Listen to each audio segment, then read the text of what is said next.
All right. Hey guys. So we are live and we're going to be chatting with Debbie. She is a bikini masters competitor. She did get started, I believe, what was it, 2018? Was that correct? You got started back then? Yeah.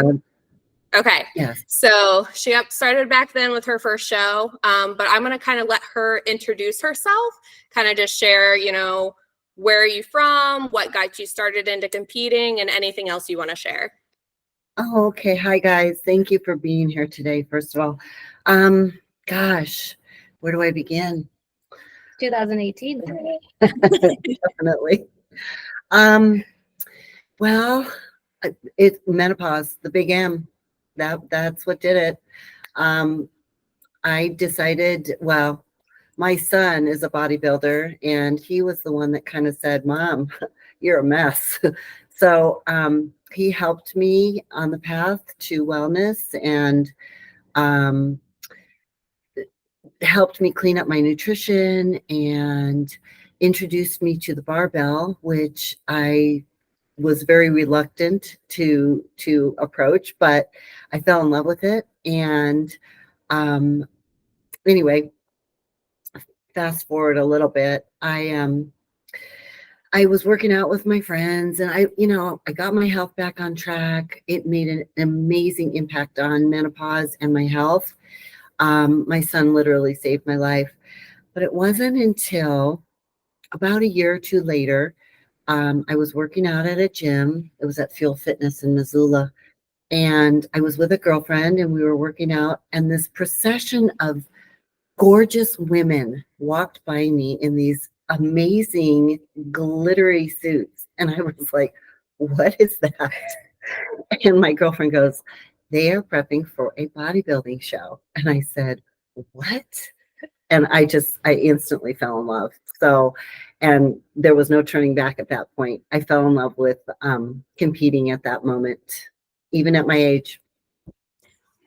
That's awesome. And then what was your experience in your first show? Like, what was the hardest part of like prepping and getting ready and prepared for your first show?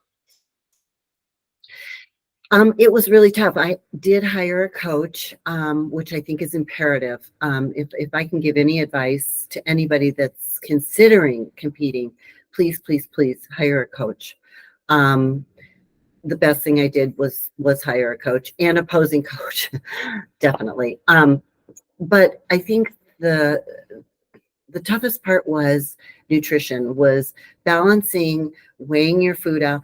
Once you master it gets easier. But I think that was the most difficult part, was being disciplined. And but you have that drive and that what am I looking for here?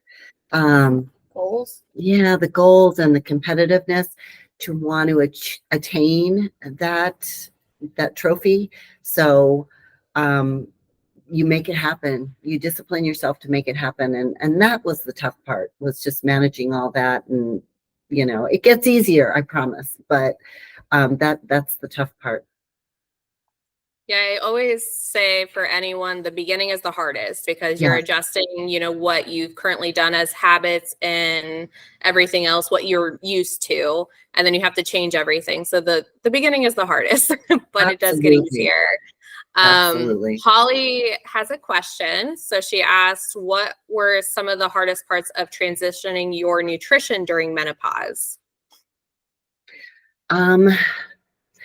Probably giving up um the junk. It was really, really, I mean, I'm not going to lie. I was never athletic my entire life, but I've always had good genetics, no problem. And it wasn't until menopause where it just hit me. I mean, the weight gain and my cholesterol. I remember going to my physician and her telling me, if you don't get your act together, you're a walking time bomb. And I was like, what? No, I'm skinny fat, lethargic, just I was a mess. And I had no idea the garbage that I was eating. And then to change the nutrition, which was difficult, very difficult, um, made a world of difference. The brain fog was gone. My energy level went up. Just a whole different world opened up for me, and it was the best decision. And once I went that route, going back to some of the old things, or trying some of the things that I used to do or eat, wow, just it's amazing. If you give yourself the opportunity to clean up your nutrition, you'll be amazed at how you don't even miss that stuff anymore. It's amazing. Yes, I am not at that age yet, but I even know for myself, like anyone with any health conditions, or you're getting older, your metabolism does change. So as you age and get older, those things you do have to kind of tweak over time. And so, Debbie, what was, I guess, the other than nutrition and the menopause, how was your training and getting ready for your show? Did you have any challenges with the training, or did that kind of come naturally to you over time? No, it didn't come naturally at all, especially being an older athlete. Yeah. And like I said, I've never been athletic my entire life. So it was very difficult. But I had goals. I made those goals, and I wrote them down. I kept them in the forefront. I would go to the gym. The biggest struggle is going into the free weight zone and seeing all these big dudes. But you know what? They were so supportive, and they were wonderful. And now they're like my best friends. And I have spotters. No, but it's difficult. And I still have bad days, and I still get weak. But I go to the gym, and if I can't make that last rep, I remember why I'm doing it. Oh yeah, I got to step on stage in 6 months. I want to make that suit look good. I want to get that trophy. Power through. We got this. So, you got to give yourself that self pep talk. It's not easy. It isn't, but it's worth it. It's fun. How long did it take you to prep for your first show when you decided that you wanted to compete? It took me about 8 months. I had lost the weight. I had lost about 20 pounds just cleaning up my nutrition. But then I had just begun weight training. So, and I remember when I had hired my coach, my first coach, she had advised me, give yourself another year. Nope. I wanted to step on the stage. That was my thing. It was a bucket list thing. I wanted to do this. Hindsight, looking back, looking at my old pictures, and I should have taken her advice. And that's why, hence, hire a coach, definitely, and it's hard. It really is. And it's hard, but that's what your coach is there for you, to support you and help you achieve those goals so that you can be ready for the stage. And so, I didn't wait, and I wish I had. I wish I had given myself another year, but I didn't. And it's okay. It's okay. Yeah, and it's okay. We live and learn. I was very much the same way. I'm sure a lot of other people, if they're getting prepared for their first show or they've already done their first show, the biggest thing is that they didn't give themselves kind of enough time, or give themselves a little bit longer. But we all are learning and growing, especially during that first prep for your show. And you learn a lot from that. So I think that's awesome. Holly has another question. She wanted to know, what were some of the habits and routines that helped you to kick the junk out of your nutritional rotation? Oh, that I cleaned out my cupboards and my refrigerator. I just got rid of it. So there was no temptation. I got a lot of healthy alternatives. And a lot of coach support. I'll tell you what, Stephanie's constantly shooting me recipes, and Debbie, you need to try this. And so a support system really helps, and cleaning out those cupboards, make sure there's no temptation there, and find healthy alternatives. That really makes a difference. I have a question for you. Yes. So you clean out the cupboards, but then you have your husband that's not on the same page. So how do you manage that? That's hard. That is very hard. I get very angry at him. He's addicted to cauliflower pizza. But yeah, it's discipline. It's discipline. I have my meals, he has his.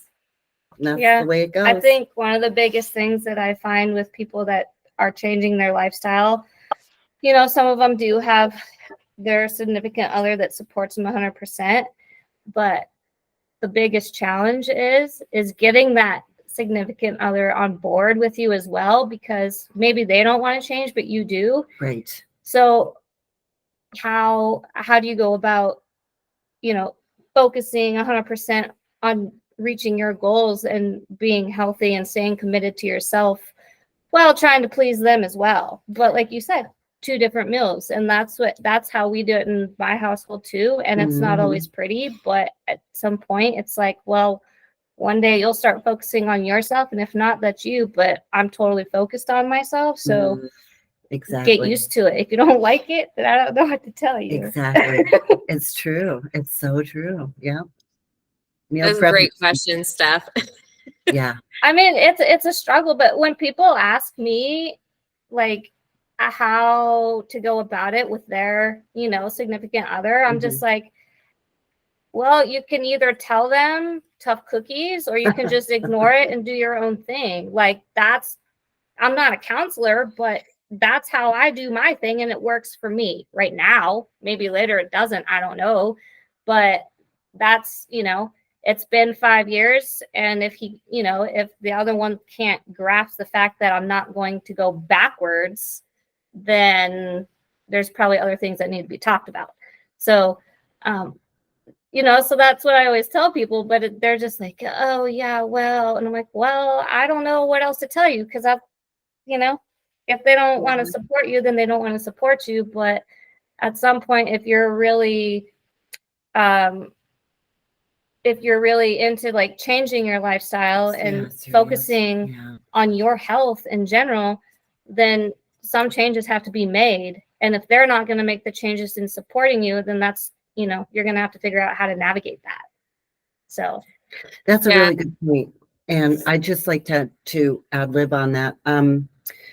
With my husband, same thing. And I just focus on meal prep. I have all my meals, and he sees that and he goes, okay, you have your meal. Okay, I'll do my thing. That's wonderful. But then after consistency and time and discipline, after 3-4 years, now my husband's going, what is that? Could I try that? It takes time. Did you set up my macros for me? And I'm like, oh, really? You know, they see that you're serious. And so that consistency, again, biggest word, consistency, it really makes a difference. Awesome. Yeah, I definitely agree with that. And I've even had clients myself who are asking me questions of like how to juggle that. But you have to, at the end of the day, remember that your goals are your goals for a reason, and your significant other may not have the same goals, and that's completely fine.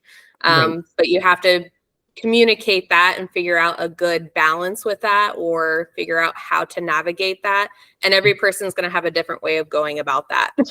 So you kind of have to figure out what's going to be the best for you in terms of that, and then kind of stick with that. Right.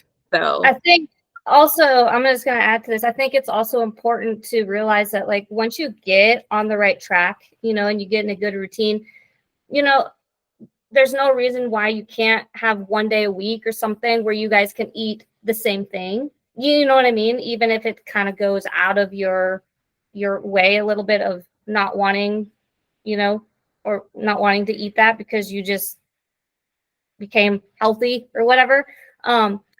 But there's no reason why you can't slowly kind of just like have a day or so as a whole family and eat the same thing without stressing about how it's going to mess everything up.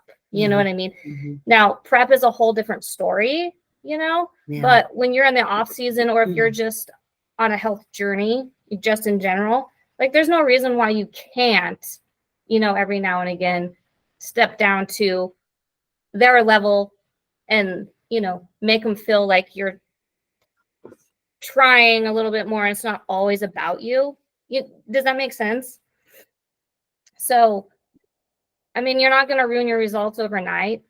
If you're like 90% on track all the time, and then you use that 10% to fill in the gaps just to keep somebody else happy, then there's nothing wrong with that. Yeah. It'll save the marriage. Yeah, save the marriage. Holly, you have your hand raised. I do, because as a national board certified health and wellness coach, I say yes and approve everything that was just said. Yay! For those of you don't know, I formerly coached for Noon for quite some time before branching out on my own. And I can tell you that whether you're a competitor, someone who's aspiring to compete, someone who has gotten out of competing but wants to maintain a lifestyle, or someone who's just really interested in just taking the reins on your health overall, and you're not sure if you're ever going to step on the stage, but you just like to be here to be a fly on the wall because you want to hear the tea, right? These lessons apply across the board. You can only focus on you.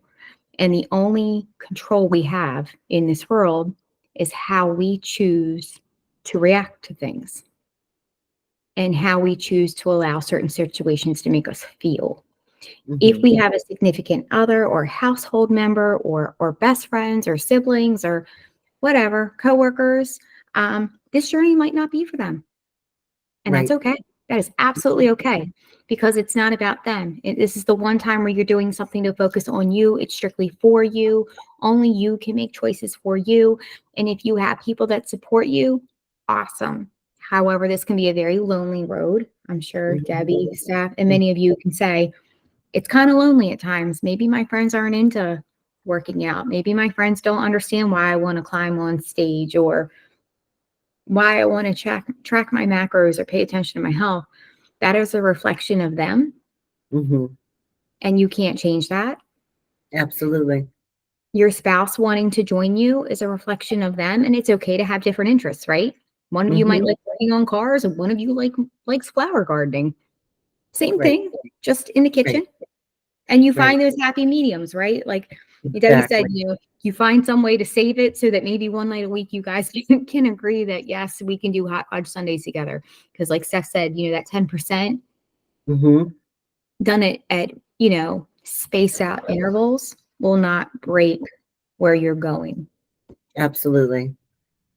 Absolutely. I see Amanda has a question. Yes. So Amanda asks, leading up to a show as a beginner, how does a competitor keep their muscles progressing to get to show weight as a middle-aged competitor as far as line of foods and cardio / supplements? Well, that's huge. I don't know, Steph, you can help me jump in at any time. Again, consistency, just making sure that you're training, keeping up on your training and your nutrition, and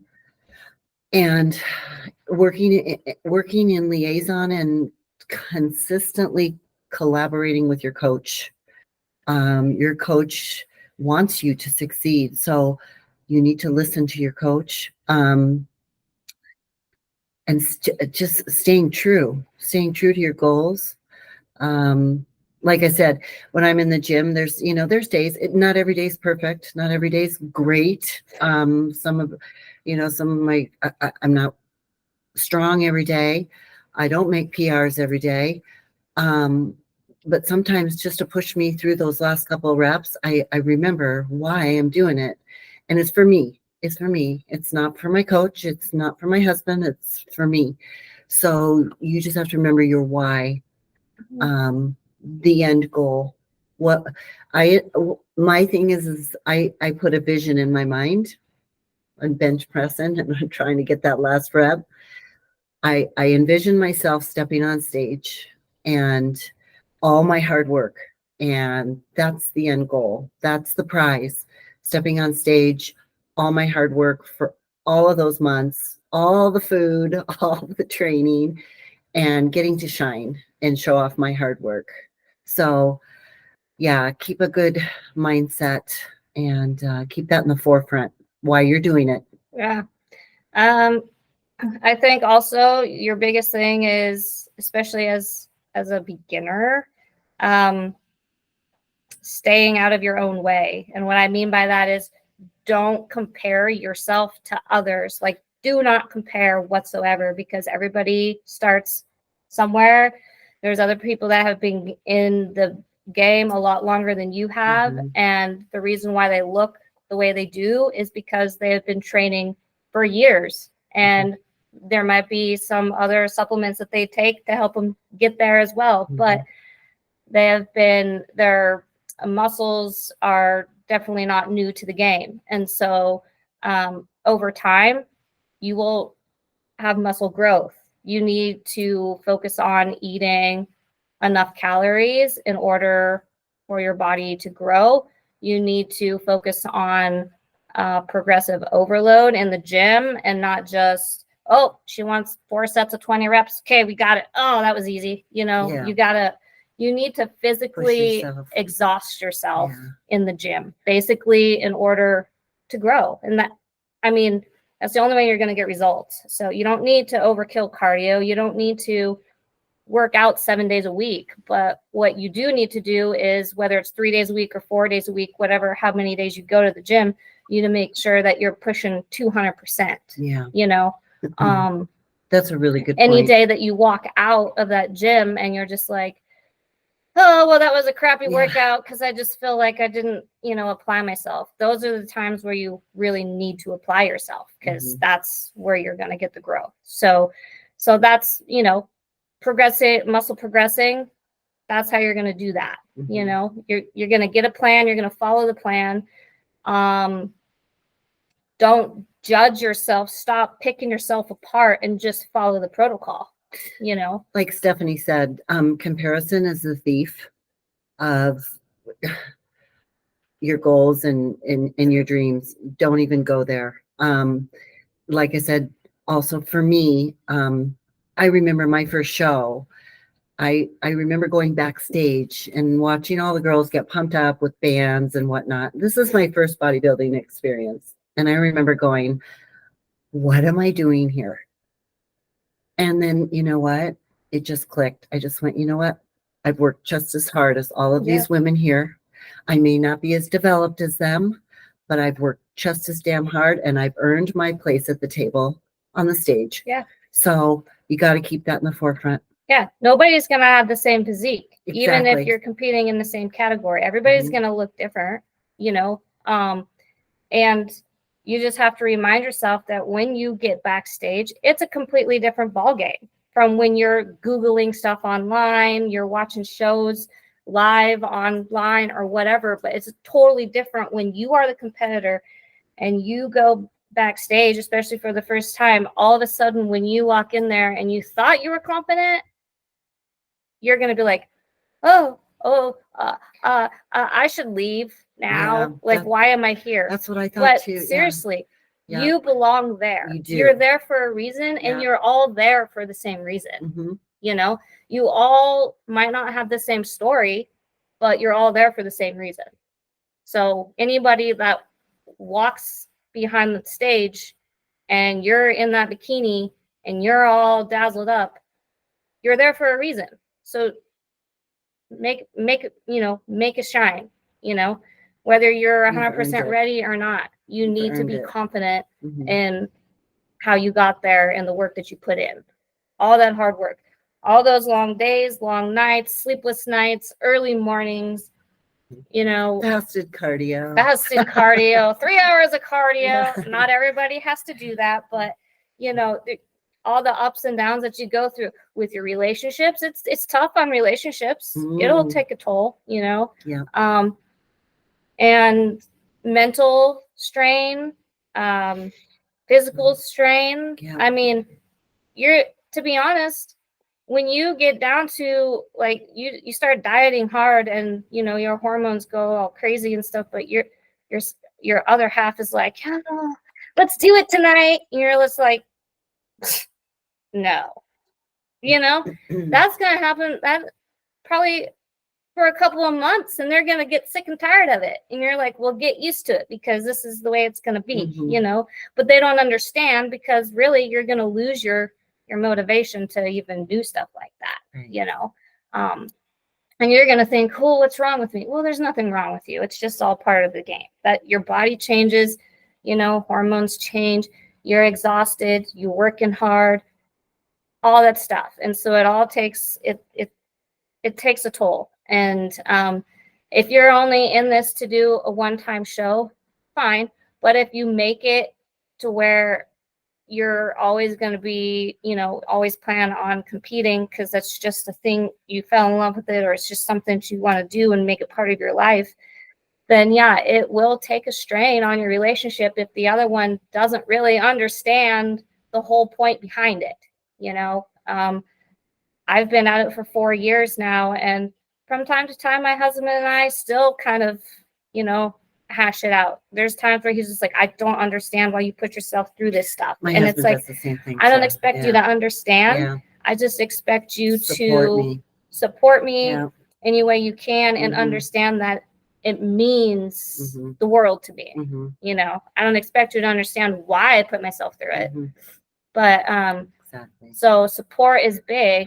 So if you can't find it at home, then you have all these others that are doing this with you. You might not know them personally, but all these online forums and chats and stuff with bodybuilders, Yeah. that's where you go. That's where you can connect with people, because you guys will understand one another and why, everybody's doing it for a different reason. But in the end, when you show up on stage, you're all there for the same thing.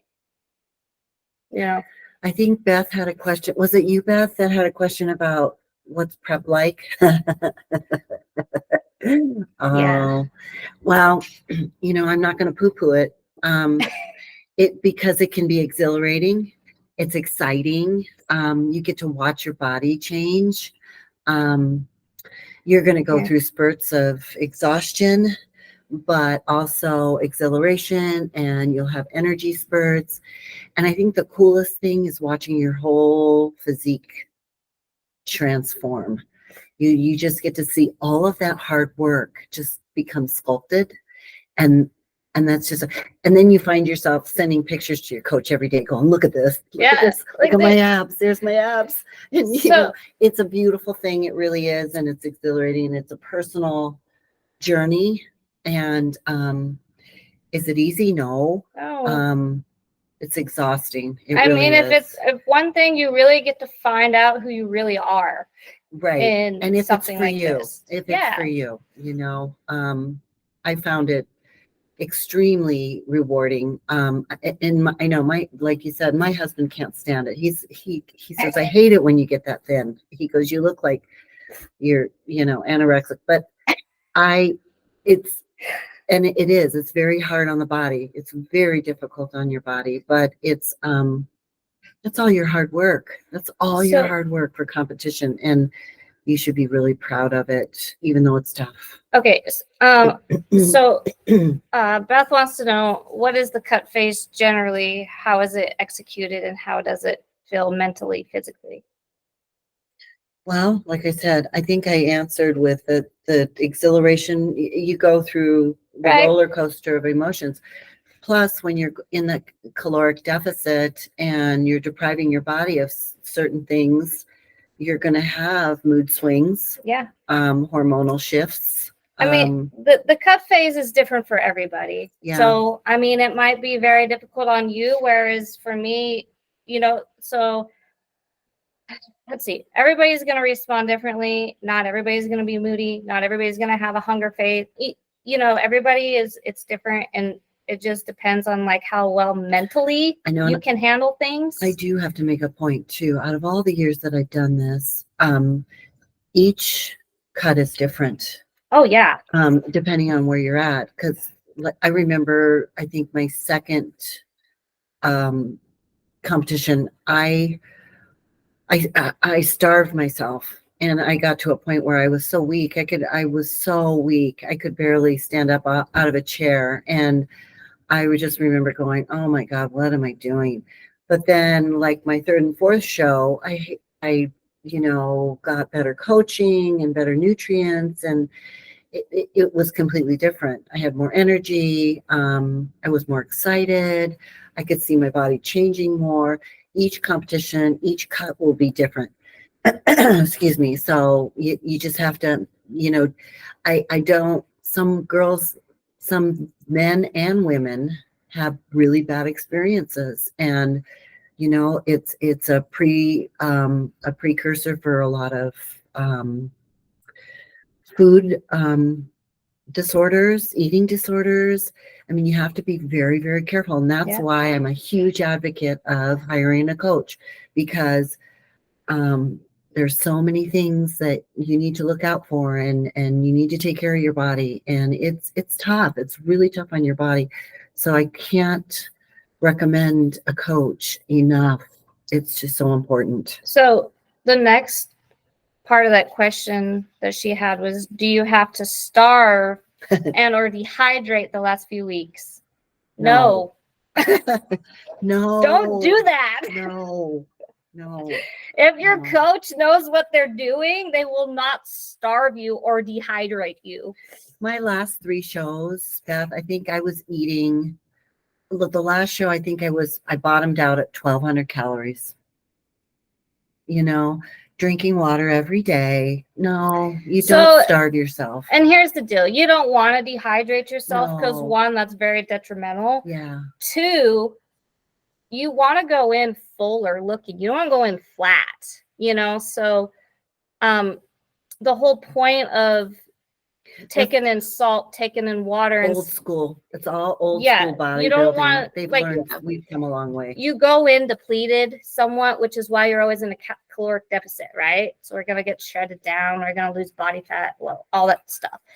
You get to a certain point and you start kind of reversing a little bit into the show if everything goes as planned, you know? And so you can start eating a little more calories. That's what we call it peak week, because that's when your body starts changing so much because you're adding nutrients back into your diet that you've depleted out for so long.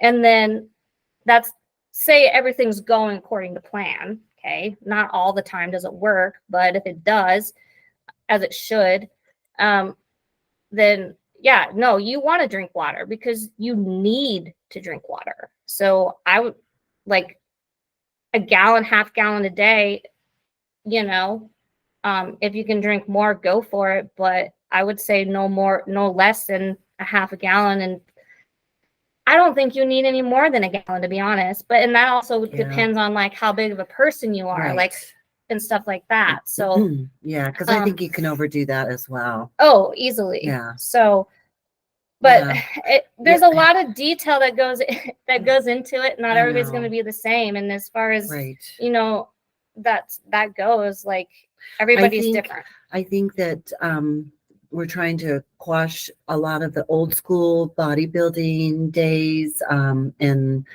the old stigma of how they used to do it, which is they did that. They would dehydrate you and salt, and I think times have changed and science is showing us now. When you start doing that stuff, you start killing your kidneys, you start killing your heart, you start having all those issues, and you don't want to do that. You want to do this the safest way possible, and that's what we do. So I mean, there's others that don't do it that way.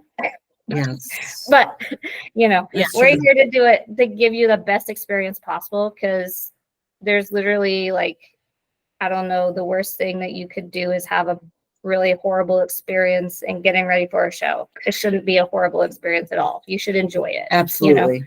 So any tips or tricks for the first time packing for a show? That's a good one. Yeah, that's a really good question.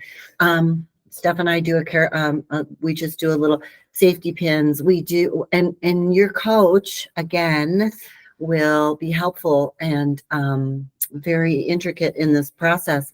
She'll have you packing safety pins and super glue and all kinds of stuff to help you. A pee cup, trust me, you're going to learn all about that stuff. So you don't ruin your tan. So your coach will help you pack for this trip with all the essentials that you need in case of an emergency. A glitter comes off your suit or whatever. So you'll be prepared, and not only your coach, but you'll have a little community of fellow competitors, like, you know, Amanda or myself or whoever's at the show. They'll be there. I remember remember at Big Sky, and I lost the backing of my earring, and I screamed in the back of I was about to go on stage. I lost the backing of my earring. I go, does anybody have a backing to an earring? And of course, I had like 5 women come over here. So it's a great community. I mean, everybody helps each other out. So yeah, and I mean, so not me as a coach, like I always send out a list. yeah. You know, peak week, like before peak week or whatever, however long you need to take to like pack your bags or whatever. But I always try to prepare you so you have a checklist to go off of, basically going down the line. Like, okay, you got sheets for the motel because you don't want to stay in the sheets with your tan. You've got comfy clothes to wear after your tan. You've got slippers, flip-flop. You know, you just have a whole checklist to check off. And so I try to prepare my clients for that, because there's literally another, like, that's like the last thing you want to deal with when you get there. You're already like puzzled because everything's so going on and you're trying to figure out where you need to go and what time you need to be there and meeting all these new people. So I try to make things the easiest as possible for my clients. Not every coach does that, but it's always important to ask those questions, because if they don't ever like give you a list for that, then you should be able to ask your coach that, and they should be able to tell you, you know, what you should be packing or what they recommend to pack for the show to make it go easier. And that goes for food too, because if you're traveling, it's harder to pack food, but you also kind of want to prep in a way of knowing that how you can get your food, because you don't want to be changing your food choices, especially like that close to a show. So you can always, you know, there's always different ideas to do, and pack lots of rice cakes, keep that a staple in your diet. Because it's easy to take with you. It's #1 prep jerky. Always get like a motel room that has a microwave or something in it, so you can warm up your meals. And a fridge. Microwave and a fridge, definitely. And, you know, 9 times out of 10, most of the shows that I've gone to out of state, there's been a Walmart down the road. So if I needed something, I could just run to Walmart. Hairspray, shampoo, whatever I might need that, you know, in case of an emergency. Any tips or tricks for, how do you manage your nerves? Debbie, how do you manage your nerves? Well, it goes back to what I said earlier about going backstage and seeing all these women and going, whoa. And you know what? I've worked just as hard as all of these women here. I deserve my seat at this table. I deserve to be on stage. I've worked very, very hard for this. So you go up there, chin up, with confidence, and you own that, because you've worked hard for that. Definitely. And yes, you get to work out and pump before you get on stage. It's the fun part. You don't want to miss that. You got to you got to get that blood flowing. You got to get those muscles showing that you worked hard for. You get to eat cookies and stuff. No, you do though, actually. After, post meal, cookies, donuts. No, you got to get your pump going. So you gotta eat your carbs before eat that Rice Krispie treat or that candy bar right before. Talk to your coach. Talk to your coach. I got to fit that into your macros. So you know, Beth, there's a lot of people. Not only will you'll hopefully have the luxury of having your coach there, but you have a like-minded community of people. And I think that was one of the biggest takeaways with most of my competitions is I have made so many wonderful friends in the bodybuilding world that, you know, you go back and they're so intimidating, but you know what? They all have a story. They all have a story to tell and why they are where they're at. And you just listen to these people and they're just like you and me, and they're beautiful and they're just out doing their thing just like you. And it's a whole different community, and these people are wonderful. They really are.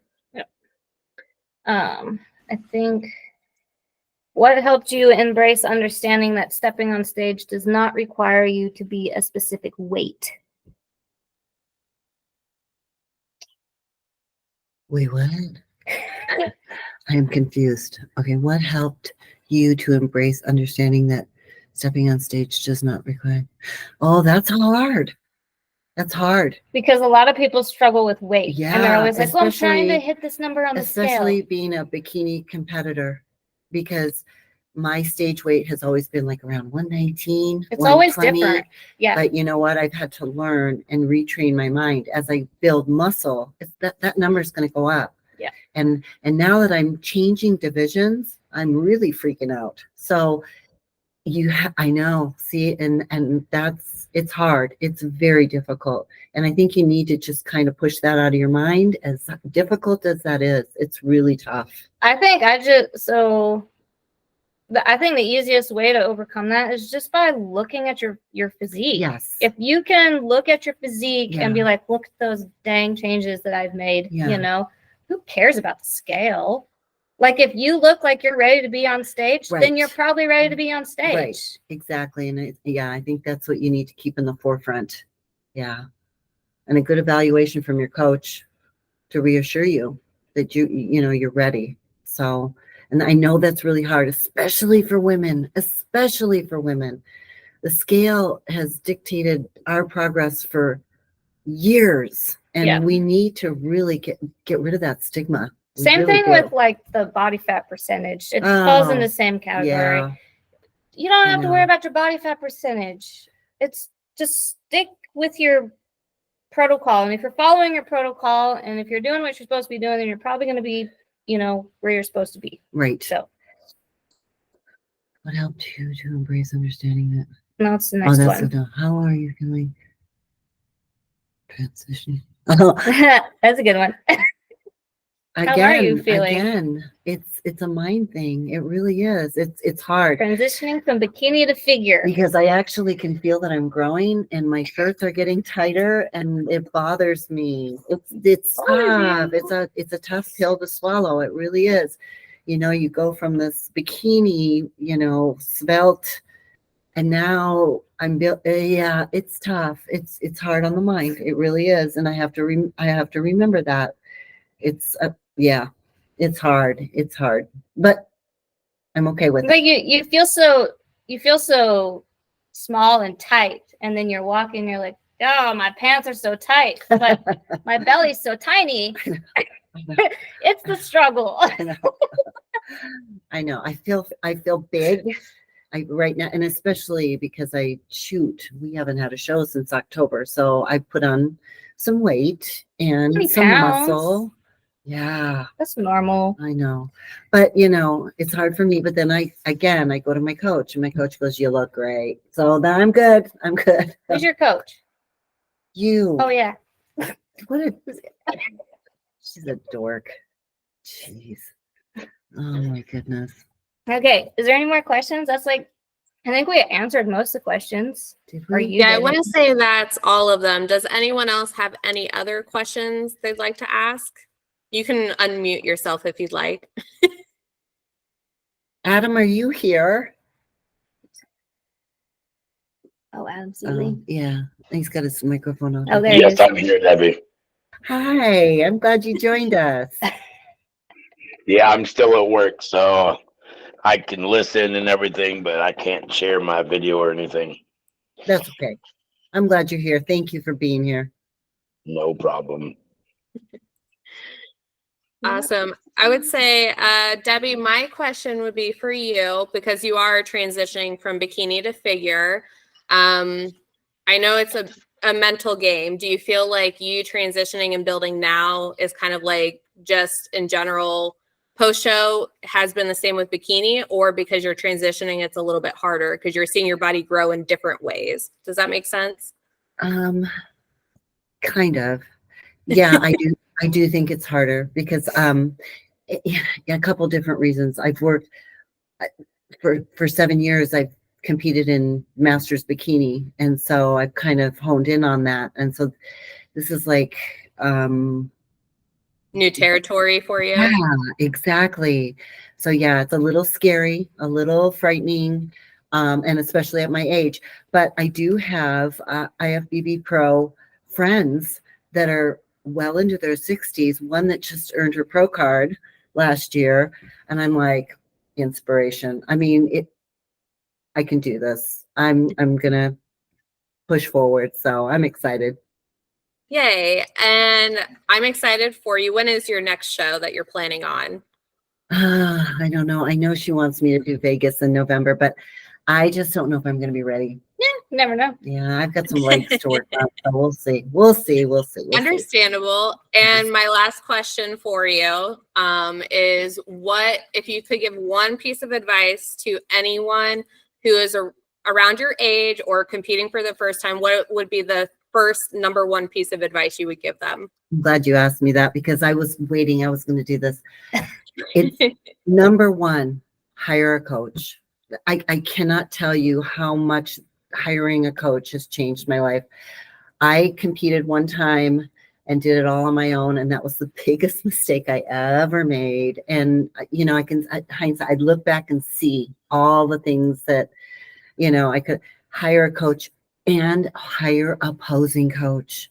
A posing coach is huge because you can have the perfect body, you can have the perfect suit, but if you don't have your posing game down, it's huge. So hire a coach, hire a posing coach. Those are my two number one pieces of advice.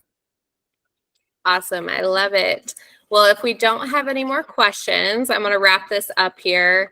Like I said, this is recorded. So if anyone has any questions afterwards, I guess that would be the other thing. How can people find you, Debbie, if they're not already following you?